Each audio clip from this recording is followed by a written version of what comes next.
parents take sister on vacation instead of me. Later on she ruined family vacation and got arrested. Now my parents finally realize her true colors. I, 23F, have a younger sister, Lisa, 18F, who I believe is the true incarnation of evil on earth. I have tried my best to convince my parents over the years to see the truth, but they never believed me, at least until now. For context, my parents and I have always had a somewhat strained relationship, mainly because of Lisa. My parents absolutely adore her because my mother had a miscarriage, and she lost the baby, which deeply affected her. Lisa, born a few years later, was regarded as their miracle child, a beacon of hope and joy that healed the pain of their previous loss. My parents showered her with affection and attention, turning her into the center of our family universe. Now, let me be clear, I loved my younger sister when we were children. It's just that I slowly started realizing that Lisa had an incredible talent from an realizing that none of my family members were able to grasp. She knew how to twist the story in her favor, and she was a master at playing the victim card. Once on my birthday, I got this amazing antique pocket watch from our grandparents. I was so happy with it as my grandmother told me that it was a family heirloom. But Lisa, well, she was clearly jealous and kept asking if I could share it with her. I said no because it was a gift from me on my birthday. She tried to persuade our parents, but since it was from our grandparents, they couldn't do much. That night, Lisa, who knew I was terrified of spiders, placed a house spider inside my pillowcase, ensuring I would discover it when I went to bed. I awoke to the horrifying sensation of a spider crawling over my skin and started screaming. My parents rushed to my room in concern. Lisa acted all surprised and caring, but later, she admitted to me with a creepy grin when we were alone, that she put the spider there to teach me a lesson. I was shocked by how casually she confessed, without any remorse. Another time, I remember when I had a crush on my classmate, Mark, and I finally had the courage to invite him over to watch a movie with me. I was feeling all giddy and excited and had carefully picked out a dress to impress him. But, as soon as Mark arrived at our house, Lisa deliberately spilled a glass of juice all over my dress and started laughing at me. I was mortified and had to change, all while trying to hide my embarrassment. As if that wasn't enough, Lisa started telling Mark embarrassing stories from my childhood, making me feel utterly humiliated. She didn't leave us both alone the entire time we watched the movie. When Mark was about to leave, Lisa smirked and told him that he could do much better than me. Mark, who had been uncomfortable the entire time, left in a hurry. I just couldn't believe how cruel and cunning my younger sister could be. Over the years, I told my parents about her antics several times, but they always chalked it up to her being young and naive. They just couldn't see her for who she really was. Whenever I complained, they just dismissed me and thought of me as the troublemaker in the family. So, I eventually stopped speaking up about her. Lisa continued being their favorite child, while I, always straightforward, often felt like the outsider in my own family. I focused on my studies and managed to get into a good college. This gave me a chance to move out of our house and have a better life in college. However, every time I returned home during breaks, Lisa made it abundantly clear that she despised having me back in the house. She would deliberately ignore me, refusing to engage in even the most basic of conversations. During family meals, she would avoid sitting next to me or interrupt me if I was talking to our parents. Her constant need to undermine my presence was evidence that she despised the idea of me being around and was determined to make my visits as uncomfortable as possible. Lisa even used to mess with my stuff, pretending that she needed to borrow things, but would often damage them or lose them instead. My parents did nothing when I tried to complain and instead urged us to get along with each other. As a result, I began avoiding coming home during breaks. I would come up with excuses to spend my breaks with my college friends' families instead. Truth be told, my parents didn't mind as much and chalked it up to me being independent and wanting to enjoy some time away from home. When Lisa graduated from high school, she didn't have the grades for college, so she settled for community college instead. This meant that she never had to move out of our parents' place. These days, I am working at a multinational corporation in San Francisco, and I genuinely enjoy my job. I sometimes stay in touch with my parents, but I rarely visit back home. I don't maintain any contact with Lisa whatsoever. Now coming on to the story, my father recently had a near-fatal heart attack. Fortunately, he survived by some miracle and was rushed to a hospital. When my mother called to tell me about, I immediately booked my tickets and flew back home to be there for them. The doctors prescribed numerous medications for my father and strongly advised him to start working out. Since being discharged, my father has expressed spending more time with us as a family and told me how lucky he was to be saved from the brink of death. I understood where my dad was coming from, so I continued spending a few days at our house. My job has the option to work remotely, so it was no problem. However, I noticed that Lisa was deeply agitated that I was back. I tried my best to avoid her because we were both older now, and I didn't want to argue after our dad's heart attack. One morning during breakfast, my father suggested that we all go on a family vacation as it had been a long time since we all went somewhere together. Initially, I had my reservations, but knowing how important it was to my dad, I agreed. As for Lisa, well, she wasn't thrilled about it, but she had no choice but to go along with the plan. My father made all the arrangements for our flights and accommodations. I had planned my leave from work well in advance and informed my colleagues not to contact me during this time, as I genuinely wanted to enjoy quality time with our parents. However, when we arrived at the airport, I found out that my flight ticket had been cancelled. I exchanged puzzled looks with my father, who kept insisting that he had booked and paid for my ticket. When we checked further, it turned out that out of the 4 tickets, the one with my name on it in particular had been mysteriously cancelled. As I stood there, trying to comprehend the situation, I looked over at Lisa. She had a sly smile on her face as she stared at me. It was a look I had seen so many times before, the same expression she wore when she had successfully pulled off one of her manipulative tricks. I realized at that moment that she was the one who had cancelled my ticket, probably from my father's computer. I started yelling at her as she continued to stand there smiling at me. I pointed out to my parents that it was Lisa's doing as she never wanted me to go on this family vacation in the first place. Instead of believing me, my mother immediately dismissed my claim, saying your sister would never do something like that. She went on to tell me that I should stop being jealous of my younger sister and that it was just a freak accident that my ticket had been cancelled. My father also tried to justify that this might have been an airline mistake and I should not blame it on my sister. I was utterly frustrated that my parents couldn't fathom that their beloved miracle child would be behind such a deception. At this point, there was nothing that I could do. My ticket was already cancelled and there were no other flights for that day. While it was possible for me to catch a flight the next day, I didn't relish the idea of returning home, booking a new flight, and traveling alone. After all, this was supposed to be a family trip. I was also dreading sharing a room with Lisa during this trip. I had hoped that she had matured over the years, but if she was behind the cancellation of my flight ticket, I couldn't help but wonder what other schemes she might have in store to make my trip miserable. My father was initially hesitant, suggesting they could all go back home and plan a new trip later, but he then started talking about how it had been ages since he went on a vacation. My mother agreed, telling me that I always travel a lot for work so I wasn't going to miss out on much on this trip if I didn't go. Their comments really got to me. It felt like they wanted me to insist they continue to go on this vacation without me. I told them that they were welcome to continue with their vacation if they wanted and they readily agreed. Although I didn't want the money they had spent on the tickets and rooms to go to waste, I was sad that they didn't care whether I'd join them or not.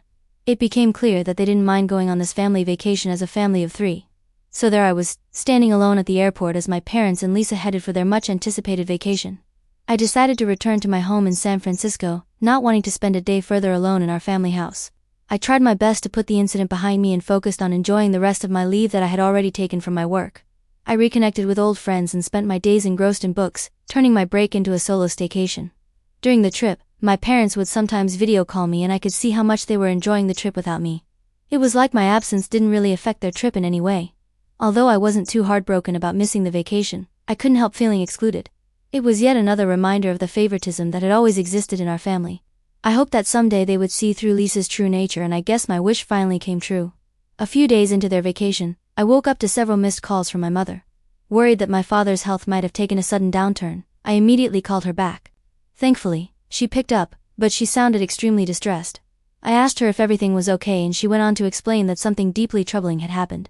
Apparently, my parents had noticed that my father's essential heart medications were disappearing day by day. It was an alarming situation, as my father couldn't afford to miss his medication, given his fragile health. They were in a foreign country and didn't know if the same medicine would be available outside of the US. They were genuinely concerned about the missing pills and searched their room everywhere in vain. My mother had gone to Lisa's hotel room, which was adjacent to theirs, to borrow some sunscreen while Lisa was out. To her utter shock and dismay, she discovered all the missing medicines carefully tucked away inside Lisa's bedside table. It was a chilling revelation and she immediately called for my father. He rushed in and found all his medication that had gone missing the last few days. I guess this is when the truth dawned on them that their beloved daughter, the so-called miracle child, had been intentionally jeopardizing my father's health and putting him at great risk. My mother's voice quivered as she asked if they should confront Lisa about this. I asked her to not speak to Lisa about this until they were back home. They needed to gather their thoughts, emotions, and evidence to face Lisa with the undeniable truth.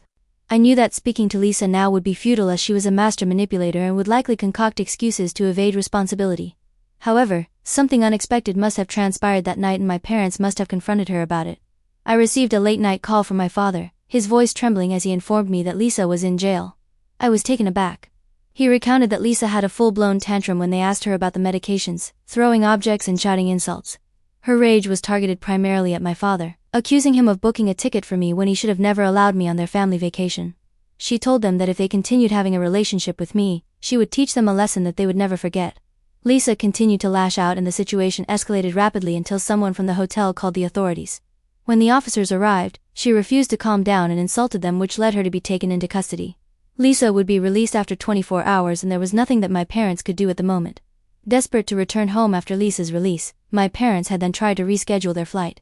However, their plans were foiled when they discovered that their passports and wallets were missing. It turns out that Lisa had either discarded their passports or hidden them away, but for now, they were stranded in a foreign country with no passports or wallets. I guess this was the first time that my parents started to see my sister for who she really was. My mother, who had persistently defended Lisa for all these years, was now begging me to help as they didn't have any money or their documentation to fly out of there. She was overwhelmed, shocked, and astounded at the realization of her angelic daughter's true nature. I told them not to worry, and that I would send them money using Western Union, but they had to find their passports first so they could return back home. I was certain that Lisa hadn't discarded them. My parents were finally realizing that I had been the honest one all along about her antics and were grateful that I was helping them out despite them not taking me on this vacation. They apologized for their behavior. While part of me wishes I could forgive my parents, it's hard to shake the feeling that I've been deprived of their love for all these years due to their favoritism towards my sister. So, Ida for not forgiving my parents that they went on this vacation without me, and now that they get a taste of it they come back begging for my forgiveness? Update 1. Every day, my parents call me with updates, and I am growing increasingly anxious about their situation. You see, after Lisa was released from jail the next day, my parents threatened her to give them back their passports or they would call the authorities on her again. Faced with no other choice, Lisa eventually revealed where she had hidden their passports. Upon their return home, my parents confronted Lisa and made it clear that she needed to gather her belongings and leave. It had become abundantly clear that they had reached their breaking point, finally realizing the truth about their daughter's manipulative and harmful actions. She might jeopardize his health again by stealing his medicines. This started another screaming match between Lisa and my parents. During this confrontation, Lisa began to hurl accusations at my parents, expressing her anger and resentment. She told my parents that she didn't want to share them with anyone else and claimed that she had been pushed to the brink when they invited me for the trip. She kept insisting that my parents should disown me, emphasizing that she was more than enough for both of them. It was at this moment that my parents must have realized the depths of her jealousy and the extent to which she resented my place in our family. While they tried to placate her, she kept yelling accusations at them, and in a fit of desperation and anger, she claimed that she would go around telling everybody that they had neglected her when she was a child and mistreated her during her formative years. She was basically going to accuse them of parental negligence. Lisa then threatened to go to the police and make false statements against our parents if they continued to ask her to move out. This genuinely scared my parents as these fabricated allegations would put them in a difficult position, particularly since they are well-respected doctors in our community. The mere thought of their reputation being ruined by false accusations has since left them feeling trapped and anxious. In the past few days, Lisa has continued to make our parents' lives more and more difficult. When she found out that they were talking to me regularly nowadays, she got really mad and started breaking dishes in anger. What's worse, she keeps stealing their car keys and hiding them, which makes it hard for them to go to work every day.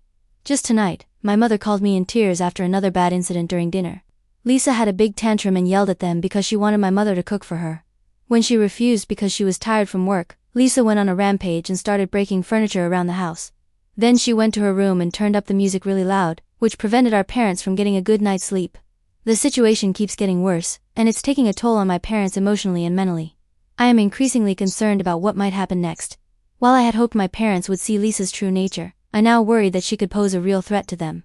I can't even return home at the moment because it might trigger her further and lead to more explosive confrontations. I'm doing my best to persuade my parents to consult with a lawyer so we can find a permanent solution to this ongoing crisis. The legal route seems like the best way to protect my parents and restore peace to our family. Update 2. Lisa has been arrested.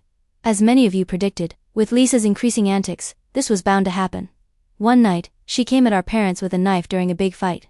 This terrified my parents and they were forced to call the police. The officers swiftly took her into custody, placing her under arrest on charges of assault.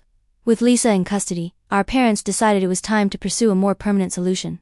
They consulted with an attorney who advised them on the legal process for evicting her from their home.